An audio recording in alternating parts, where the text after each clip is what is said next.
కార్యక్రమం అని అనుకున్నారు కాబట్టి అట్లా తీర్మానించినాక అందరితో సపోర్ట్ చేసి మరి వారికి సన్మాన కార్యక్రమం కోసం ఖచ్చితంగా కూడా అందరం పాల్గొని అన్ని పార్టీలు అన్ని సంఘాలు ప్రజా సంఘాలు అందరూ కూడా నిర్దేశించడం కూడా దీన్ని చేసి ఒక ఆనవాయితీగా అంటే 5 ఏళ్ల కాలంలో వారికి చేసిన సేవల గురించి గుర్తించుకుంటూ ఎందుకంటే దేవాలయం కూడా 5 ఏళ్ల నుంచి సామాన్య కార్యకర్తల నుంచి మున్సిపాలిటీ చైర్మన్గా ఎదిగి మరి ఐజా పట్టణానికి సేవలు అందించినాడు. మరి అంటే అదేవిధంగా సభ్యులందరూ కూడా ఆ సేవలు అందించినారు కాబట్టి వాళ్ళందరూ కూడా ఏదో ఒక మంత్రాలు తీసుకొని మరి పెద్దలు కమిటీ నిర్ణయించిన దాని ప్రకారం అన్న భాస్కర్ గారిని కూడా స్వాగతం పౌరాకులనేక అందరికీ లేట్ అనేది చూపించాలి. సో కాబట్టి ఏదైతే అనుకున్నారో అది దాంతో పాటు మరి అన్నయ్య ఇప్పుడు వేసుకున్నట్టు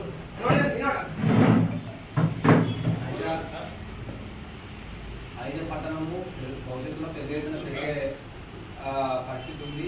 మరి సరౌండింగ్స్ కానీ అన్ని రకాలుగా ఉంది కాబట్టి సమస్యలు అయితే పెద్ద ఎత్తున ఉన్నాయి ఐజా పట్టణానికి సంబంధించి.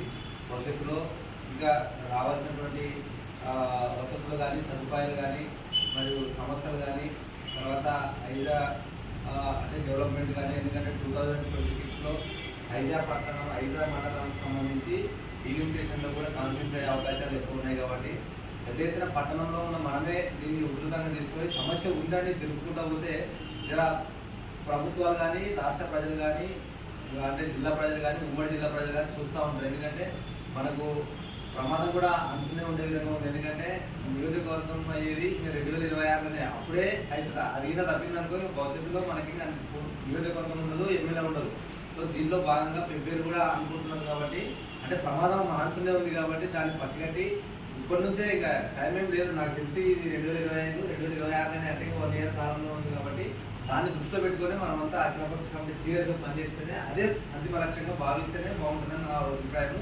సరే దాంట్లో భాగంగా ఇంకా రకరకాల విద్యా సంస్థలు కానీ ఐజా పట్టణానికి సంబంధించి డిగ్రీ కళాశాల గురించి చాలా పోరాటం చేస్తున్నాం. కానీ అఖిలపక్ష కమిటీ తరఫున డిగ్రీ కళాశాల కోసము ఖచ్చితంగా కూడా దాని పోరాటం ఉత్పత్తి చేయాలి. ఎందుకంటే విద్యా సంస్థ చాలా పెద్దది అది.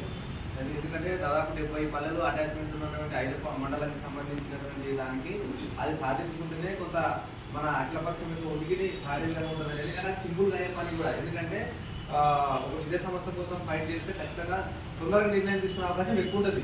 వీటికన్నా దానికి ఎక్కువ ప్రిఫరెన్స్ ఉంటుంది కాబట్టి ప్రస్తుతం కాంగ్రెస్ ప్రభుత్వం నుండి మరి వాళ్ళ పెద్దలు కూడా కలుపుకుపోయి అందరినీ కూడా కలుపుకుపోయి దానికోసం ప్రయత్నం చేయాలా. అదేవిధంగా హాస్టల్స్ కూడా చాలా రోజుల నుంచి కూడా డిమాండ్ ఉంది. దానికోసం కూడా ఒకసారి అఖిలపక్ష తరఫున జిల్లా దాని సోషల్ వెల్ఫేర్ కానీ కలెక్టర్ గారు కానీ కలిసి దాన్ని కూడా రెజల్యూషన్ నెక్స్ట్ అకాడమిక్ ఇయర్లో ఖచ్చితంగా ఇలా ఎస్టాబ్లిష్మెంట్ అయ్యేదాకా చూసుకోవాలి. ఎందుకంటే అది కూడా సింపుల్గా ఉంది. అంటే కొన్ని అఖిలపక్ష కమిటీ తీసుకునే నిర్ణయాల్లో కొన్ని అయ్యే పనులు తొందరగా చేస్తే కొంత భరోసా ఎక్కువ ఉంటుంది అనేది నా నమ్మకము. సో దానికోసం కూడా నేరుగా ఫైట్ చేయాల్సిన అవసరం ఉంది. అదేవిధంగా ఇప్పుడే అంజనేయ చెప్పినట్టు మరి ఇథనాల్ ఫ్యాక్టరీకి సంబంధించి పెద్దదన్నవాడ కాడ దానికోసం కూడా ఒకరోజు పెద్ద ఎత్తున అంటే వివిధ పార్టీలు పోయి వచ్చినాయి. మా బీఆర్ఎస్ పార్టీ కూడా పోయి వచ్చినాము, అందరు అన్ని పార్టీలు కూడా పోయి వచ్చినాయి.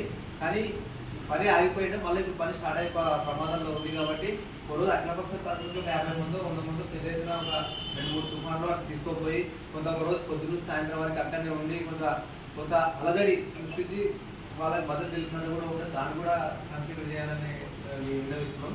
మరి దాన్ని కూడా మరి కార్యాచరణ రూపొందిస్తే బాగుంటుందని కోరుకుంటున్నా. మరి ఇదే విధంగా పెద్ద ఎత్తున కూడా సమస్యలు అన్నీ తెలిసిన విషయాలే కాబట్టి ఇంకా భవిష్యత్తులో అఖిలపక్ష కమిటీ ఐజా మండల కమిటీగా పెద్ద ఎత్తున డెవలప్ అయ్యి సమస్యలు అనేవి ప్రతి దాని మీద కూడా వాయిస్ గలమెత్తే విధంగా కూడా పోరాటం చేద్దాం. అందరితో పాటు కలిసి కమిటీ ఏం నిర్ణయించినా కూడా ఏ సమస్య ముందరకు తీసుకున్నా కూడా ఆ సమస్యకి సంపూర్ణ మద్దతుగా ముందరకు పోయే విధంగా కూడా అందరం కూడా కృషి చేస్తాం. అన్ని పార్టీలు కాదు, పార్టీలు పక్కన పెట్టి అభివృద్ధి కోసం పనిచేయడానికి అయితే సిద్ధంగా ఉన్నాం. పార్టీ వచ్చినప్పుడు పార్టీ మన సమస్య వచ్చినప్పుడు అందరూ ఐక్యంగా కావడమే మన అఖిలపక్ష కమిటీ యొక్క ముఖ్య ఉద్దేశం. కాబట్టి తప్పకుండా కమిటీ ఏం నిర్ణయిస్తే ఆ ప్రకారం ముందుకెళ్ళి సమస్యలు సాధించే విధంగా మరి విజయవంతంగా ప్రయత్నం చేస్తామని మా బీఆర్ఎస్ పార్టీ ఎప్పుడైనా సరే అఖిలపక్ష కమిటీకి సపోర్ట్ చేస్తుందని విన్నవిస్తూ మరి ఈ అవకాశం ఇచ్చిన ప్రజలందరికీ నమస్కారం.